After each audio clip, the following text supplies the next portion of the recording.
Hi, everyone. Thanks so much for tuning in. My name is Claire Hoffman. I'm an editor of BizBash, and I will be moderating this conversation with my colleague, Ashton Pike. So you might know for the last month, we've been having a series of conversations with event pros in various cities around the country. We've already chatted with groups in New York, LA, Washington, D.C., and South Florida. And today we're so happy to be in Chicago, well, virtually. We're trying to do everything we can to engage and get feedback from the event community, because all of our experiences are a little bit different, but we can definitely learn from each other. Ashton, do you want to let us know who we have here today?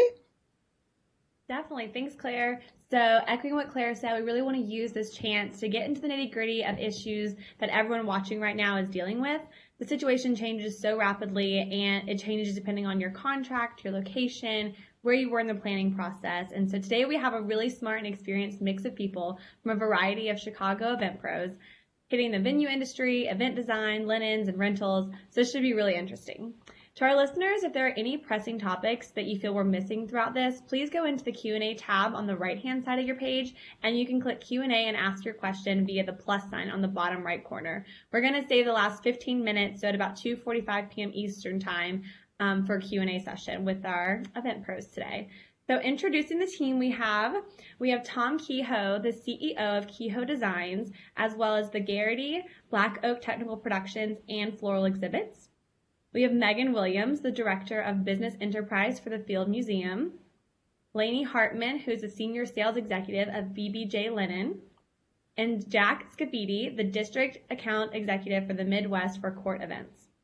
So I'd really love to start by just letting you guys talk for a few minutes, go around this virtual room we have going on. Ultimately, it's super helpful to hear what everyone has been going through lately. So we'll just start, and we'll see how you're doing personally right now, how your business is doing, and how you've just overall been impacted.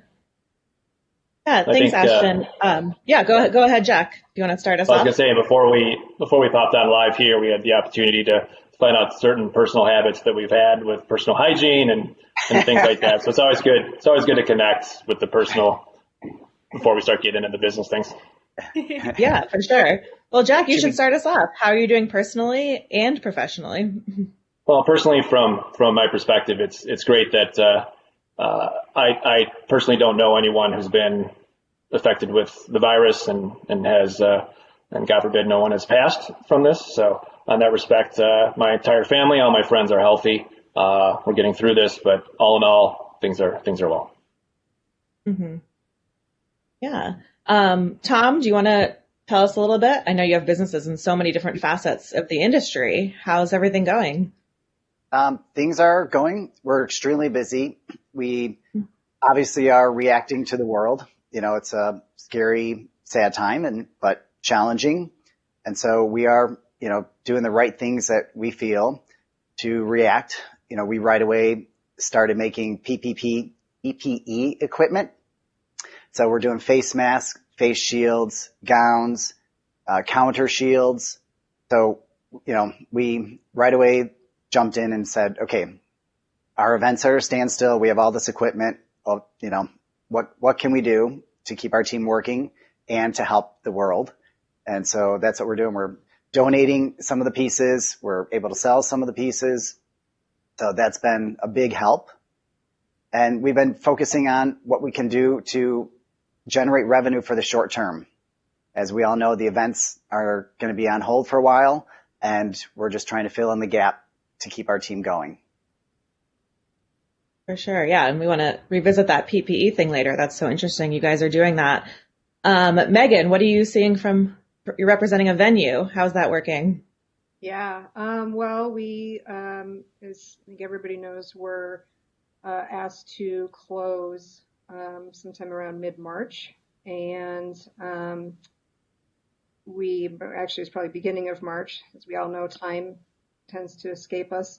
And we have unfortunately either lost most of that business or are trying to reschedule as much as possible. We happen to, good and bad, we had one of our best upcoming years ever. And so to watch that kind of dwindle away has been pretty heartbreaking. because all that work has still gone into it. And we were able to get obviously January and February events out, but as soon as March hit, we started losing those. And most of those were convention and association. So those, of course, get canceled and we can't reschedule them. So we're just trying to reschedule as much as possible for whatever future we happen to be eventually walking into. Has Illinois given you an idea of when that will be, or is it the date keeps moving? I think, well, the date keeps moving, but I think that's to be expected. We fully, I mean, I know I'll speak, I'm sure for everybody, we fully support whatever it is our governor it feels that is the safest thing for us to do. I know obviously economically it has been devastating to countless businesses and organizations, but we know, that long-term goal is what's going to get us out of it, not a short-term get back and try to do something. We want people to feel confident in what we do, and when we do reopen and able to do that safely. We also are in the process of pivoting to seeing how a virtual world could interplay and interface with an actual person-to-person event at the Field Museum. It's challenging. Human beings like to be with each other.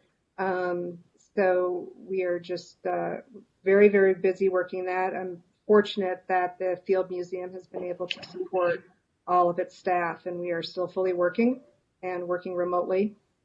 And we've got a contingency of people in the building, of course, as well to secure it.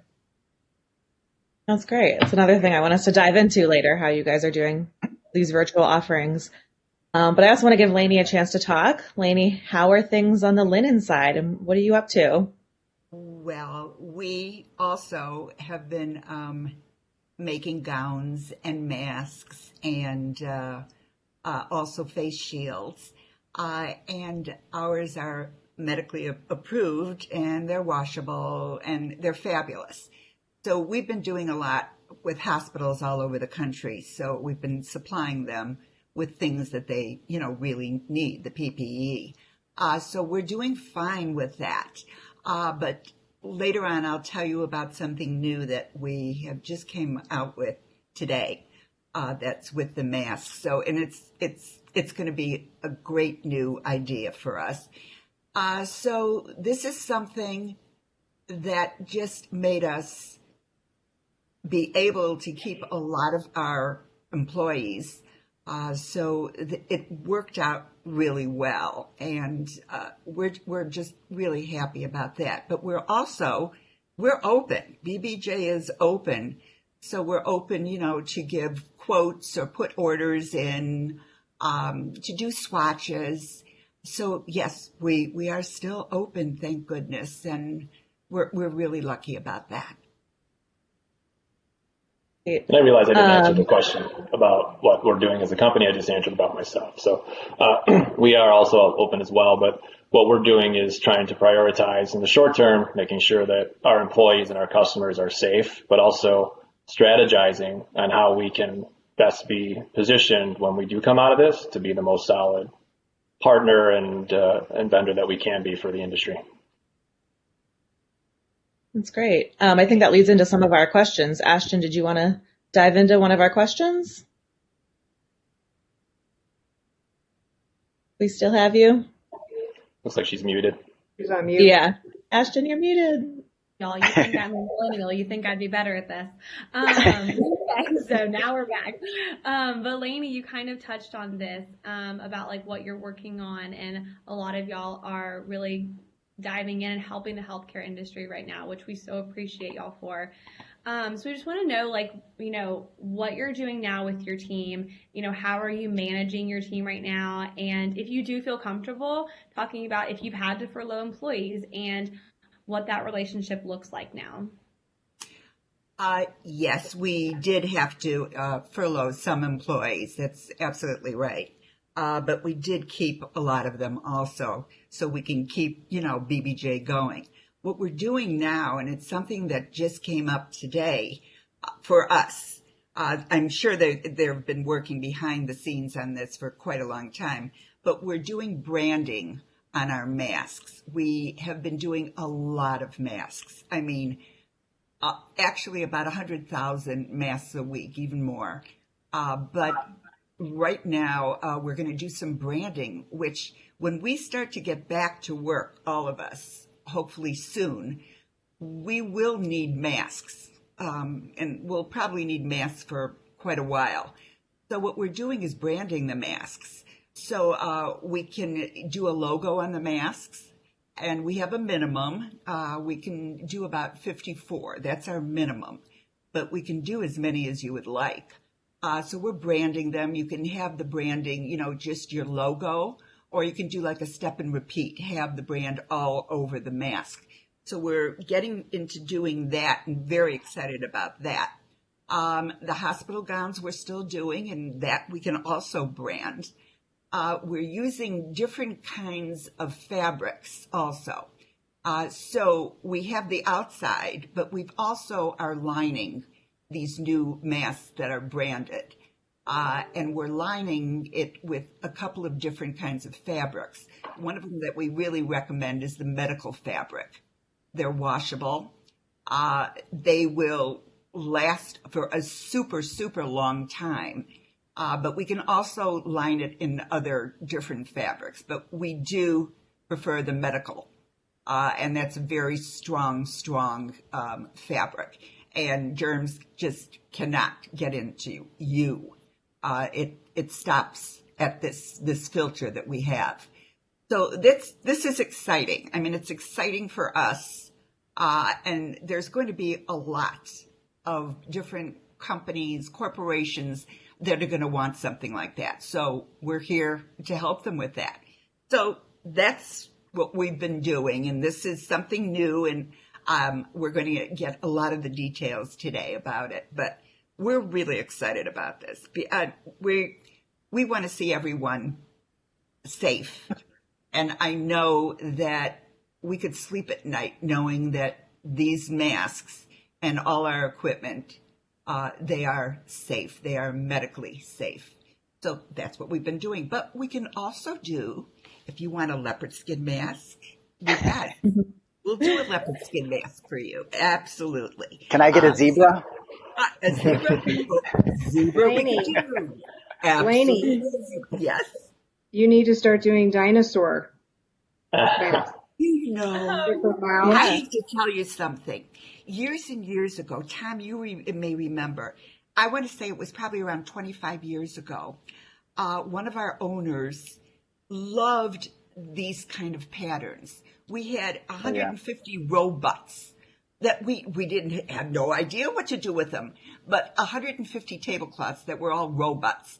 But we also had a dinosaur. We had a dinosaur. If you guys want a dinosaur, I swear to God, we'll find a dinosaur for you. Great. Yeah. Does anybody else want to share kind of how you're keeping your business afloat, how you're managing your team right now, if you've had furloughs? Sure. We did have some furloughs. We did furloughs. We had a mix of furloughs of unpaid furlough as well as 50% pay furlough. And the team was fantastic. And it was just short term. It was for 2 weeks. And then we went to a full unpaid furlough until we were able to secure our PPP loan, which was a huge help. And that's what we are on right now. So everyone is back at 100% pay for 8 weeks. And that has been a tremendous help. We now are able to get everyone back working full time from home, but everyone can work on projects and do all the things that we've been wanting to do, as well as we're planning for things to roll out as soon as our stay-at-home ban lifts, and a couple things that we could do that are essential as a garden center, and we're doing pop-up garden centers for our floral exhibits team. And so we just started our first one in the West Loop this past week, and we have 2 more rolling out next week. So that's really exciting and great. I'm sitting in a studio for BlackOak. And so we are doing digital studios for this exact situation. So someone can come in and do a video conference, and this will lead into the events. And I'll chime back in later for your virtual event conversation, but this is what our BlackOak team is doing. So we're just trying to think of everything we can to be proactive of, what else can we do? And how did you get linked up with the hospitals to start doing those PPE donations or the work you're doing for that? Yeah, so we have several different relationships with nursing homes and hospitals, and literally we reached out right away and said, who needs what can we do? Some were situations where it was a donation, some were situations where they had funds for it, and our team just right away said, oh, let's, we can figure out, we have a CNC machine. Let's make these shields. Let's make these masks. And it was just a great reaction. Probably the best thing I did when this whole thing started is I turned to my team and I said, okay, here's the deal. We're all scared. We're all in this together. What can we do? And we need ideas. And everyone came to the table and said, we can make this, we can make that, we can make, and so it was a great team effort. And that's how just everyone tried to figure out. And then the sales team reached out to all of our clients from hotels and grocery stores and restaurants. Everyone's saying, do you need PPE shields or, what do you need? What are your, and that's what we've been making. So we really just did our reach out, and instead of selling events, we're selling PPE equipment. So we're just, everyone's trying to react. Yeah, I love that, asking your team for ideas. Everybody in this industry at every level is so creative and innovative. So yeah, absolutely. Good. Lean on your team. Yep. Jack, do you want to? Oh, go ahead, Tom. No. I'm saying I have an amazing team. I'm lucky. Yeah. Great. Jack, do you want to tell us kind of what's going on with your team right now?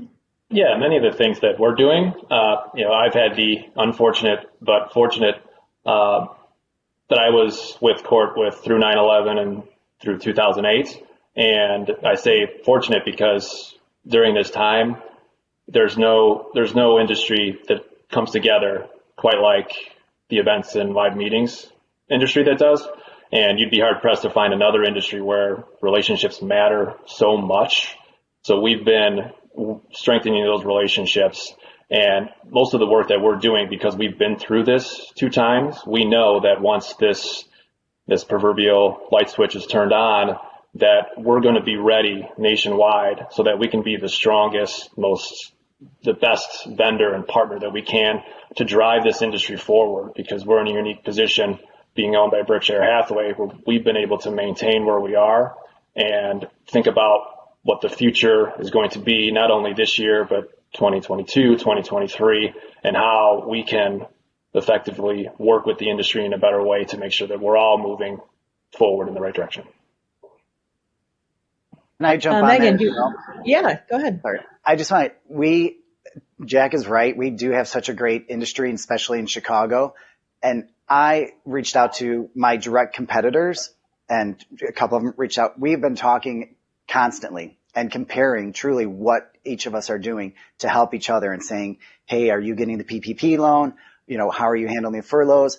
All the different things of what we're doing. And it's great that even though we're competitors as well as other industry people, we're all helping each other. And that's what we need to do. We all need to band together. We need to support one another and rebuild together. Yeah, I was going absolutely. to mention that, it just kind of echo that kind of jumping probably to a future question is what's one of the positive things that's come out of all of this. It forces us to take that big step back and really have to think about what's important here, not only in kind of life in general, personally, but professionally. And, I think Chicago is one of most unique cities in how strong and how connected our event industry is, with all different factions of that. And it has really shown its wonderful positiveness of everyone coming together and, collaborative efforts of what can we do? How can we support each other? What can we do for the future as we look to this new and different reality that we are going to ultimately one day walk into? From the museum standpoint, we've always had, interdepartmental meetings and collaborations and et cetera, because we all depend on each other.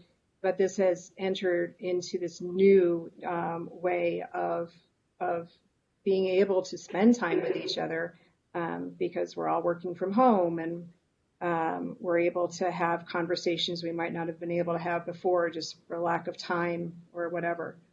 So we've really, it's been really inspiring at the same time as scary and unnerving. So. Yeah. And Megan, you touched on something before, that your team is still employed. Can you tell a bit about what you guys are up to? Sure. So I oversee a couple of different areas at the museum. Special events is one of them.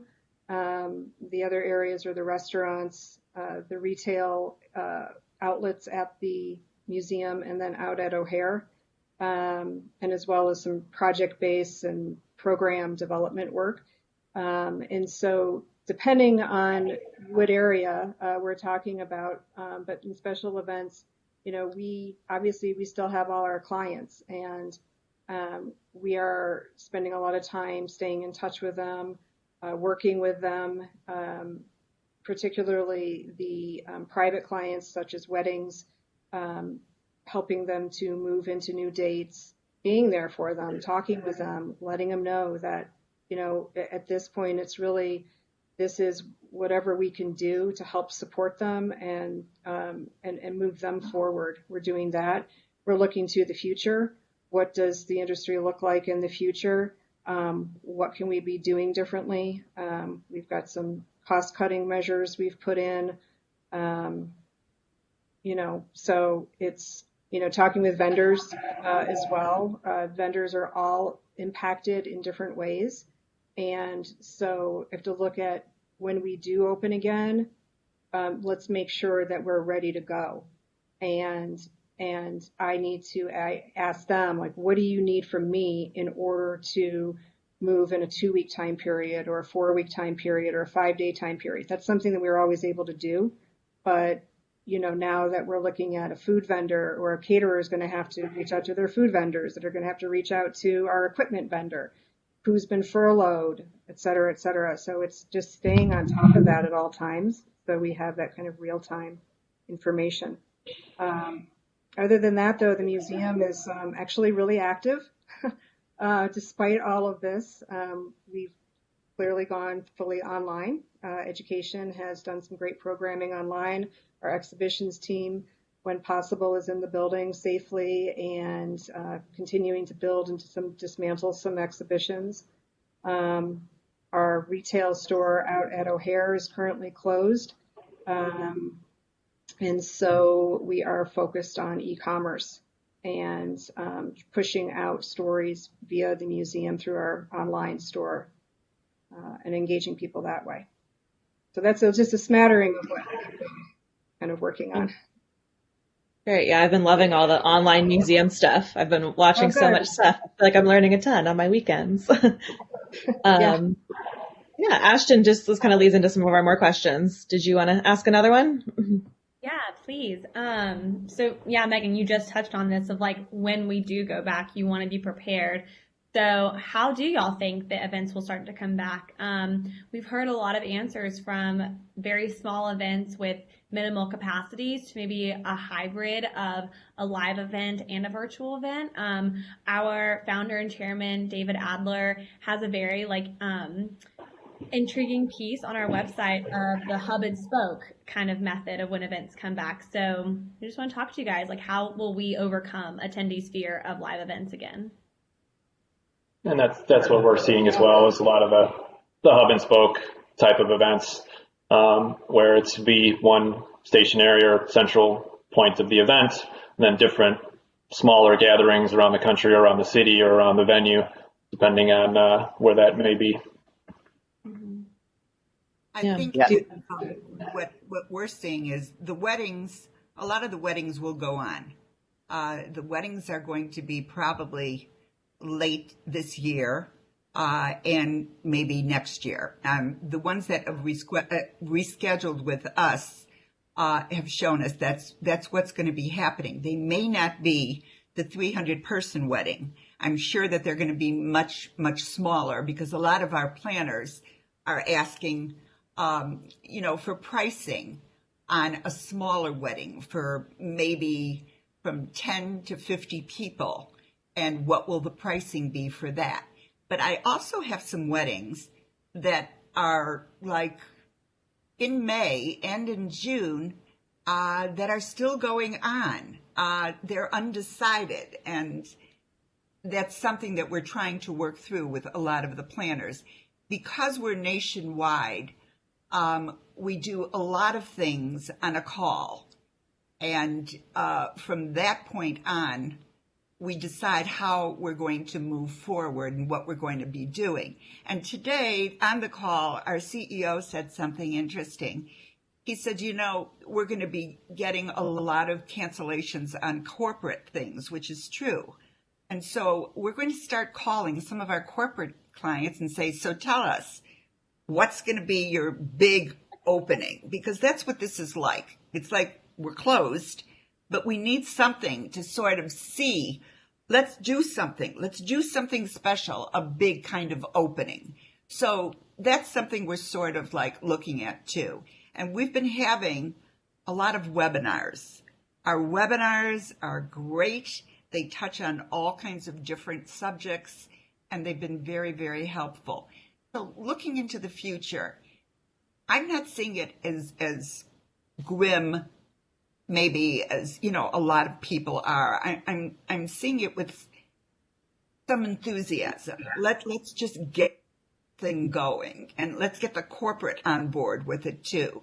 Weddings, thank God for weddings. I mean, we learned that from 9/11 and from the recession. Weddings are going to go on. The date may be changed, but and maybe the amount of people, but thank God for weddings. They will go on. I think one of the things, though, from a venue standpoint, and Lanie, I agree with you, weddings are definitely going on just like they did for 9/11. They will probably be, and they are smaller. Some of ours are shrinking a bit. They're looking for outdoor spaces, trying to pivot to that a bit. But I think, from a venue standpoint, we have to listen to what the mandate is. And so whatever it is that our governor is going to dictate is what we're going to have to follow. And I think when any museum opens, I think we'll probably open in phases. We'll get staff back into the building, get them working again, and then basically kind of do a soft opening, so to speak. Just before we closed, the mandate came down that we were allowed to have 250 people and under in any room. Well, the Field Museum is considered one room. As big as it is, it's only considered one room. So we were looking at that, but our president decided at the time it's just safer to close. So I think we're going to be looking at kind of these hybrids and these very slow steps into coming back. Corporations, I think, will be wary of it. They want to make sure they keep their employees safe. And so, people are still coming together, whether they're in a big room or a small room. So it's going to be an interesting, I I think agree. honestly, until we get a vaccine, we're going to be limping along for a while. But slowly smaller things will get there, but we're just going to have to be really nimble. I agree. I think we're going to see a lot of the smaller gatherings, 50 people or 100 people. And like Megan said, it'll depend on what the government mandates. We're lucky. Illinois, we have a fantastic governor. Pritzker has done a fantastic job. Lightfoot has been great. So we've had great guidance, from our local government, which is great. Once we know what the fall and the beginning of 2021 looks like, then we'll be able to ramp up to the right party size. But, as we were talking about the corporate, everything is going to change. We're going to be blending the in-person events with these virtual events. We're also, we're going to release events to go so that somebody wants to have an event, they can have a 50-person gathering in one venue, have it videoed, and then 200 people can be at their homes and watch it virtually. And then the gifts of a party in a box can be sent out So they have their centerpieces, their decor, their food, everything that's part of the party, they're experiencing in their own home or at their own space. And then they're watching video. They can also interact with their own video, send back, do live chats, send in photos, so that it'll be a virtual party, and you'll be able to see it on a screen. So we'll be able to see the whole group together. It'll be a transition, but a lot of fun. So have you already started offering those, or that's in the works? Yes. No, we're offering it. We have a couple that are looking for late fall right now. So we're, trying to push some tests for this now, the immediate summer. So we're getting it rolling, but it's going to work really smooth and easy, and it'll be a great way for people to interact with a large group. I know you mentioned the studio you're in right now. What's the goal there? You'll have more professional live streams eventually, and exactly. So more live streams from everything from a corporate setting, like what we're sitting in, where it's someone that wants to do a large group meeting, more of a corporate meeting, or spread it out and where the whole party is filmed and done, whether it's on a stage set, you can have a band, you can have a DJ, everything within social distancing, all the space. We have a lot of space in the Geraghty. That's part of the BlackOak studio. So we can really spread it out, make it safe, film it all, and then everyone can interact. And that's something that we're working on tremendously throughout the country is the distancing and how that will affect both trade shows, meetings, and social events. So we've been hearing that venues will be required to operate at a certain capacity, and that capacity will be much less. So if you have these large spaces, how are you making those spaces look like they're not empty with the required amount of space? Doing some of our layouts and renderings where there's a 6-foot grid, so you can intelligently place things to where it's consistent with the mandates and the laws of social distancing, and coming up with different flow patterns and how our items will interact to make sure that there's still a good experience, but yet making it easy for the attendees to flow throughout the event without having to think about being as safe as they can possibly be, making that choice for them. Yeah, and like Lanie had mentioned, you're going to see the sanitation stations, you're going to see the microfiber fabrics worked in. You're going to see more things that are focused on the virus and making sure that things aren't passed, and just keeping sanitation at a maximum. You'll see more of that incorporated into a design element so that it's still attractive and welcomed into an environment. Right. I think also that, a lot of these decisions, again, are going to come to what are we going to hear from Pritzker and Lightfoot about what we are going to be mandated to do. For instance, in public spaces, are people going to have to wear masks? Will temperatures be checked? That kind of stuff has been, in Las Vegas, the Wynn announced that they're going to be reopening, and they came out with some of their steps that they're taking, including temperature checks. So, we are obviously going to have to follow that, and will follow that, but to incorporate that into an event is going to be a challenge. But in a way, I can speak for, who I work with and stuff. That's what we do. We're event people. We love those challenges. How can we do this? This is like crazy. We need to do this, and we need to do this well and do this in a fun way, and as best as we can. So yep. Yeah, and a couple of days ago we had an actual roundtable discussion for ILEA, and one thing was brought up is that the vaccine is kind of the gotcha moment, to where we'll be able to, once that happens and it's deployed, we'll be able to go forward much more confidently. But using the example of will we require some sort of verification or a card or a doctor's note that you have been vaccinated and you can in fact go into that event?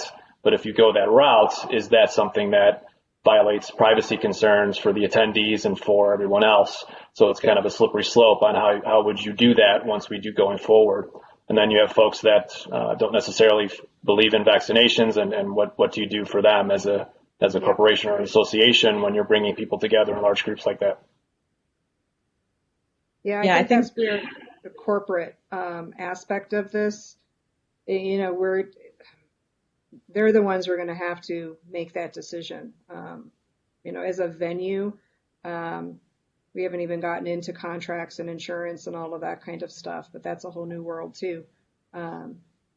But those public gatherings, I think, is going to be more of the question of how do you make sure that we are not infringing upon people's rights, as opposed to a corporation privately deciding, okay, we're going to host an event for 400 people. So That's a good point. Is anybody comfortable talking about your contracts, kind of how you're revising them?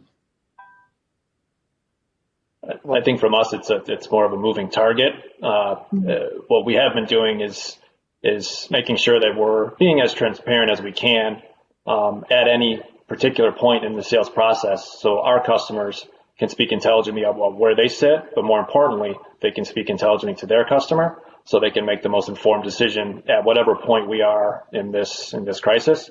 Because even though we may have the ability to go back to business, these adjustments and these mandates are going to continue way into the future. And you have to be nimble enough to be able to react to that, to make sure that we're being good partners for the industry. Right. Yeah. Yep. And we just have to be flexible with each other and with the clients and, you know, show our humanity and just understanding, as well as educate them on what we're doing and have them understand that we're a business and we are, you know, taking care of our team. And so if things need to get changed and rescheduled, we are changing the wording on our contract where we're not saying deposits, we're doing progress payments so that they understand what they're paying for towards a certain section of progress. And so that if things do get changed or the design, if an event gets moved to another date or gets moved to another location and things get changed, then it's a different design will be needed.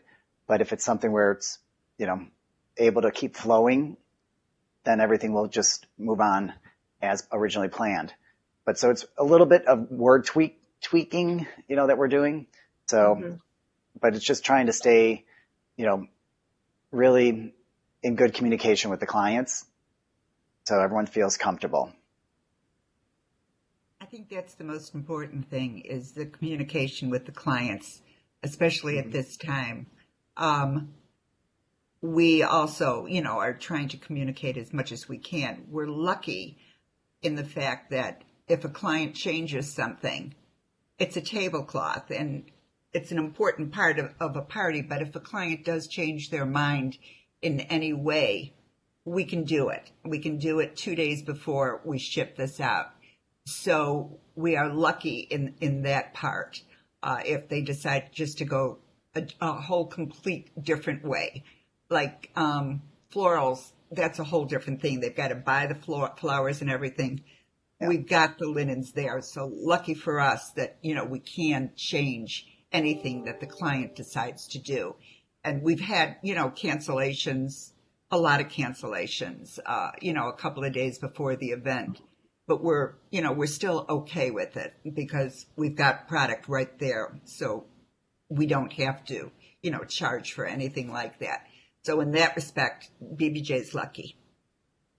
And that's when we need the event planners to, you know, do what they're doing the best. They're the professionals who are helping the clients and guide them to really take care of the team as well as the client, and making sure contracts are signed, making sure that things are held up on both ends of the contract, you know, and the planner needs to take care of both ends, you know, but we need the planners to take care of the team that they built and, you know, listen to the team and, you know, guide the clients in the right direction.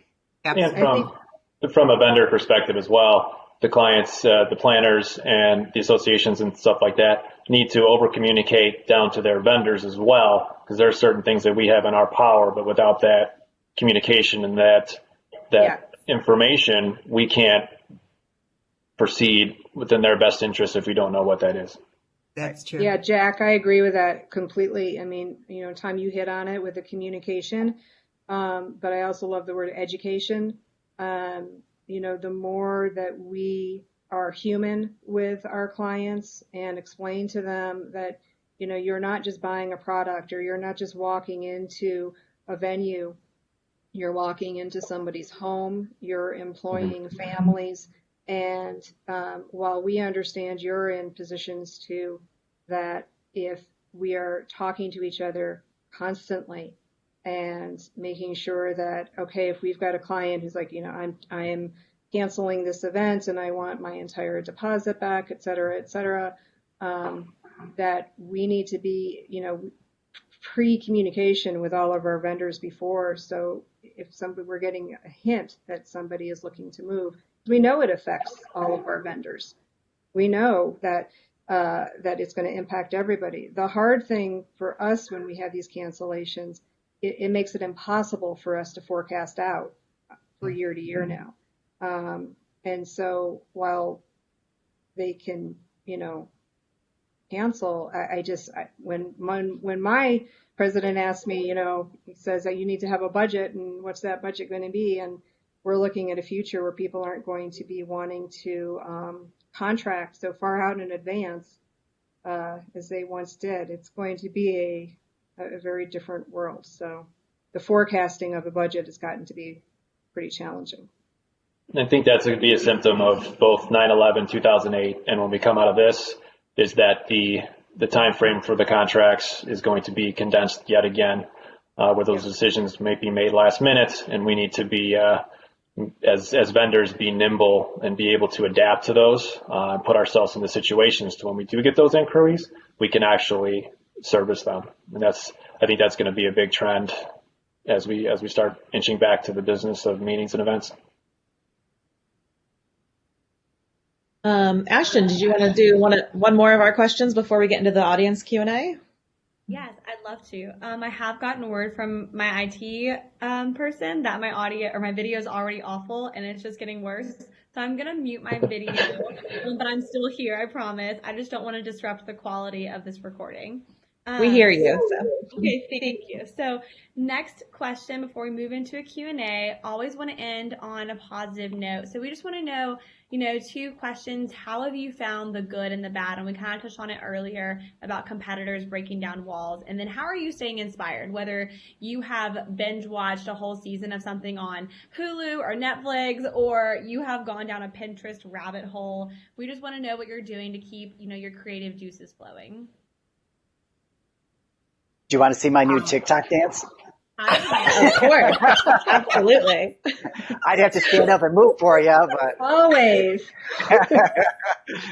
We should have coordinated one all together. Right? Yeah. Hindsight. Yeah, that would have been great.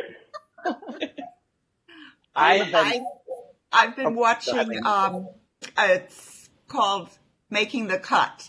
It's like Project Runway, and it has all of these wonderful fabric designers, and they're sort of making their own fabrics that I've been going goo-goo over, and just to see how they combine certain colors with other colors and certain prints, it's really getting me going. So I'm loving it. I'm loving every minute of this show. So that's keeping me sort of busy after 5 o'clock. So I'm loving it. Yeah, from my perspective, it's been a blessing, a true blessing for me. Is my wife and I have a 5-month-old son, and under normal circumstances he would be in daycare. But to throw it on top of it, I was quarantined with my sister-in-law and her daughter, so we had a 6-month-old and a 5-month-old. So I've had pretty much no time outside of anything but dealing with babies, and it's been fantastic. So that's been a true blessing for us, for sure. Great. Tom or Megan, do you want to share what you've been up to? Sure, Go ahead, I'll Megan. go. I was having this conversation with my brother and sister-in-law a few days ago, is that it said that everybody finds their comfort in different ways. And certain people find comfort in watching the news all day long, and they get a sense of control of that, and other people are the opposite, and they can't manage that. So, I mean, personally for me, I don't get discomfort from watching the news, but I definitely am on it. But I I'm more so interested in how different businesses are managing this. And so I'm on Medium a lot, getting that. And I toggle back and forth between that and taking care of the kids and their schooling. I've got 2 in school, and so that new world, and one trying to, looking at colleges. But otherwise, in full transparency, we're very much looking for a new show to watch. I refuse to watch The Tiger King. I can't wrap my head around that thing. I don't want it. Yeah.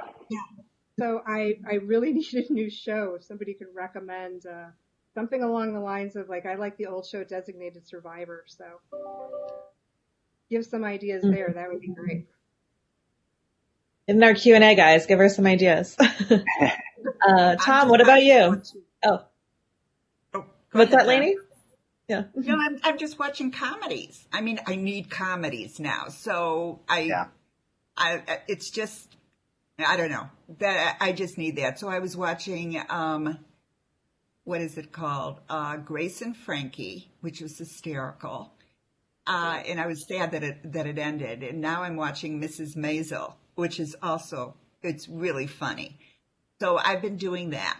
That's my free time, is just sitting here and doing that at 5 o'clock. Yeah. And Chicago fans, the Michael Jordan documentaries, of course, are great. It brings back a lot of memories. That's good. Yeah. Tom, what about you? I've been sticking to my routine. I love my workouts. So I've been doing a lot of FaceTime and Instagram classes in the mornings, and then I jump on my bike. So I love that. And then at night, I've been doing a lot of Zoom dates. So from a group of friends doing cocktails or doing dinners, and just really seeing people like we are right now. It's so helpful. I'm a big promoter of mental health and believe that we all need to take care of ourselves physically and mentally. And you need to see people, and you need to interact with people, FaceTime, Zoom, whatever it is, as much as you can, because we got to stay in our house, but you need to see and talk to people. And so you got to interact. And you have to have fun. Like Lanie said, you have to laugh. You have to lighten it up, because we can all get depressed and, go down that rabbit hole. So you got to keep moving. You got to keep physical. You got to keep active and stay on a schedule. That's the best thing you could do. Keep checking in with people. Right. Just keep checking in. It's kind of like scrolling through your text messages, and just keep it going. And Zoom is a savior. It really is. Zoom is phenomenal. I mean, it really is a savior. I love Zoom. Some of the backgrounds. And Bluetooth. Some of the backgrounds that you can do on some of these webinars are pretty funny. Mm-hmm. Yeah, they really are. I want to make sure we have some time for audience Q&A. Ashton, if you're still there, did we get any good questions you want to ask? Yes, I am still here. First, we're going to, I feel like I'm like the talking ghost or something. So we're going to have some poll questions pop up for our viewers watching. And the first question is going to say, have you applied for any government relief? And the second question is going to be, when is the earliest confirmed in-person event that you're currently working on? So go ahead and answer those questions, and then after the Q&A, I'll reveal the majority of the answers so we can all help each other out and see what we're working on. First question is, when it comes to scheduling events, how soon are you seeing groups planning events for this year? July, September, not until 2021 possibly. When do you feel that events will comfortably start to take place again? This has been a very popular question. We're seeing it most October. October for the larger. Yep. So same here. We have a couple small things at the end of the summer, but I've got some July coming up. I don't know if that'll change. It probably will. I've got a lot in August. September 4th is sort of been a good day, the 4th and the 5th. So now who knows if that's going to change? I mean, it could change. But right now it's looking like September, October, November.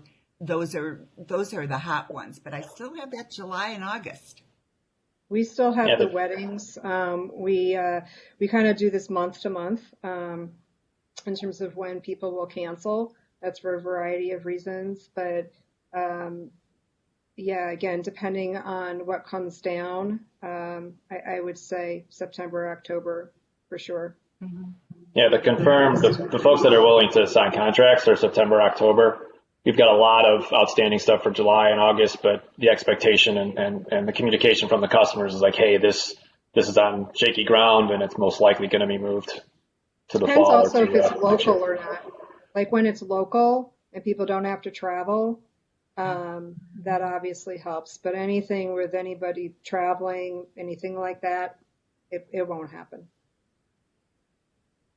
And this next question is from Megan and Tom. And the question is, how are you preparing to reopen your venues for events with modifications to accommodate social distancing? You want me to? So the Go for it. museum is currently actually coming up with a safety protocol document. As you can imagine, the museum is it's a pretty complicated entity. We have a lot of different moving parts, governmental things. We have our entire collections in there, all of our research, our education department, our member base. There's just a lot that we have to take into play before we release a protocol. However, that being said, while we've been closed, I think it's been 75 sanitation stations have been placed in the building already. Social distancing measures have been taken in the restaurants, so there's going to be less seating in the restaurants. We're talking about going cashless. There's, of course, what you've already seen, the measures of the plastic shields. In terms of events, it's an interesting question because an event is a social thing. And so it's hard for me to imagine people staying apart from each other and, keeping that distance, especially, imagine on a dance floor. But in terms of... We've seen you dance, Megan. I know, really wide, big hoops. It's like really big hoops. But, we have, the nice thing is we've got a really huge room. We've got a 21,000 square foot room that we actually can fit the world's largest dinosaur in. And so we've got the space for sure. But we're going to, we're able to do it. It's just a matter of what are we going to need to do. And the same, we're following a lot of the sanitation protocols and preparing the facility so that we're meeting everything that the clients really need. So before they walk in the door, they know that they're walking into a clean, sanitized space, as well as the sanitation stations and layouts, that we have a flexible space like Megan does, that we can do great layouts to give the right spacing. So, and then after each event, so we have a whole protocol, as well as we're meeting OSHA's standards for our staff and figuring out the structure that we want to take it to the next level. I would think we would also be seeing really different types of food service too. Yeah. The whole shared, all of that's obviously going to need to go away. So bars, Yes. taps, all of that. Right. It's going to need to be. Probably be plated dinners, no more buffets. Yeah, no more buffets. Yeah. Yeah, no more buffets. It's going to change a lot. Yeah, but it's an interesting challenge to have. Mm-hmm. And Do from you the think a rental lot of side, those changes? Yeah, go ahead, Jack. I'll say from the rental side, just the cleaning of not only furniture and everything else, but if you think about glassware and disposables and that type of thing being used going forward, the rental industry is going to be impacted by that tremendously. Especially with multiple day meetings or events. We've never really had to have cleaning services or had procedures in place for that type of thing. But if you're doing a trade show for 2 or 3 days, when are the items clean? Who is responsible for it? What are the precautions? What are the disinfectants used? How do you notify the individuals, or if you put a sticker on that, do you shine a light on it that it's been cleaned, or however that is? That's things that we're having to deal with right away. Yeah, and I think a lot of those changes will stay in effect. I think these are Might be the new normal. Yeah. Mm-hmm. Ashton, do we have another question? Oh. Yeah, so I actually touched on a ton of those. We did have some questions, about food changing. So I'm going to skip down to this interesting question on virtual event platforms. The question says, I would love to hear for those of you trying to go virtual, what types of platforms you are finding success with. And this has been a very popular question as a lot of our event professionals have moved and pivoted to a virtual platform. We're doing Tom, did you? Yeah. For our internal team, we're doing the Microsoft Teams for our meetings, but then we have a bunch of different platforms that we're using for our virtual meetings. And to be honest with you, I'm looking at my guys because I'd be like, come here. I'm not their tech savvy one. When I have a problem with my phone. But we have different platforms that we use that we're going to bring in our virtual events beyond my pay scale. Mm-hmm. Yeah, we're using WebEx meetings currently for a lot of our internal stuff, but I've had the opportunity to be on 4 or 5 different for being attendees for different things, but I can't say I favor one or the other. Thank you, guys. I'm going to go ahead and release our polling results before we wrap this up. And I just want to take a moment to, speaking of virtual event platforms, to thank Glisser today for hosting our digital platform for this evening's virtual discussion. And so in terms of our poll, so question, when is the earliest confirmed in-person event you're working on? It seems like the majority of our audience is working on events in August and September, with August coming in at 22% of our audience today and September coming in at 17% of our audience today. For our second poll question of have you applied for any government relief, 59% of our audience today said no, and they do not plan to. So that's very interesting from, we've done this virtual discussion in a few different markets now, and I love that question because it's different every time. So interesting that 59% of our listeners today have not and will not plan to. And with that, I will pass it off to Claire to round us out. Yeah. Well, did anybody else have any final thoughts they wanted to add? We have a couple minutes. Just that live events and meetings will come back. They will come back very strong. The human touch of what we provide to the world when it comes to getting together for meetings and events and celebrating things and people will not go away, and it will come back, and it will be strong. We just have to hang in there. And when it happens, but we'll all be stronger for it. I miss hugging.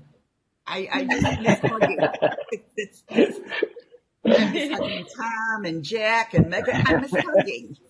And hopefully hugging will come back. I don't care about handshakes. It's the hugging. We'll get back to that There you go. soon, sooner than later. Yeah, I just want to echo Jack's thoughts. It'll come back. It'll come back a little different for sure. I personally always have loved a good challenge, especially when you've been doing something for as long as we've all been doing it. There's nothing wrong with a good challenge to look at it that way. I would just say, keep reaching out to people, and even those ones that seem to be having all of their stuff together, so to speak. Because it's tough on people, but I think supporting each other, we can get through this. Yeah, absolutely. And we've been through it. We've been through it before. Yep. With, the other 9/11 and other situations, and we'll get through it. It's peaks and valleys, and we're just in the valley, and we're coming out. So Right. Just everyone come together and just push each other up that mountain. Right. That's true. And go vote. Yes. Yeah. Vote. Vote. Yep. Vote. Very important. Vote. Well, thank you so much to Tom, Megan, Lanie, and Jack for your openness and honesty today. As we were discussing, these conversations we've been having just prove to me this industry isn't going anywhere. You're the smartest, most innovative, creative industry in the world. And for everybody watching this, please tell us your stories. Tell us what you're up to. Tell us how you've pivoted your business, how you're staying creative, and also tell us what kind of resources you're looking for right now. BizBash really wants to be a feedback loop and give you guys the resources you need. So email us anytime at tips@bizbash.com. You'll reach me and Ashton that way. And yeah, we're about out of time. So I just want to thank everybody so much for coming. Thanks to Ashton for co-hosting, and thanks to all of you. Take care. Stay safe. Thank you. Bye. Thank you.